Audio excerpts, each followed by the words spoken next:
பிரபல எழுத்தாளர் பூமணி சென்னையில் காலமானார். சாகித்ய அகாடமி விருது பெற்ற மூத்த தமிழ் எழுத்தாளர், கரிசல் இலக்கியத்தின் முக்கிய ஆளுமையுமான பூமணிக்கு வயது 79. உடல்நலக் குறைவு காரணமா சென்னையில் உள்ள மருத்துவமனையில் சிகிச்சை பெற்று வந்த நிலையில சிகிச்சை பலனின்றி காலமானார். எழுத்தாளர் பூமணியின் இறுதிச் சடங்குகள் அவரது சொந்த ஊரான கோவில்பட்டியில இன்று மாலை நடைபெறுது.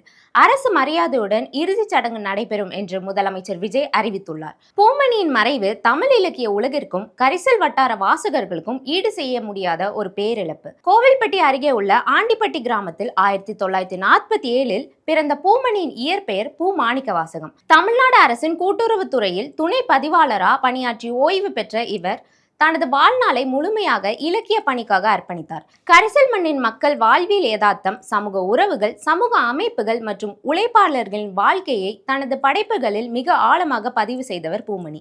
இவர் எழுதிய பிறகு, வெக்கை, நைவேத்தியம், வரப்புகள், வாய்க்கால் போன்ற நாவல்கள் தமிழ் இலக்கிய உலகில் பெரும் தாக்கத்தை ஏற்படுத்தியுள்ளது. இவரது புகழ்பெற்ற வரலாற்று நாவலான அஞ்சாடி புத்தகத்திற்காக 2014ஆம் ஆண்டு மத்திய அரசின் உயரிய சாகித்ய அகாடமி விருது வழங்கி கௌரவிக்கப்பட்டது.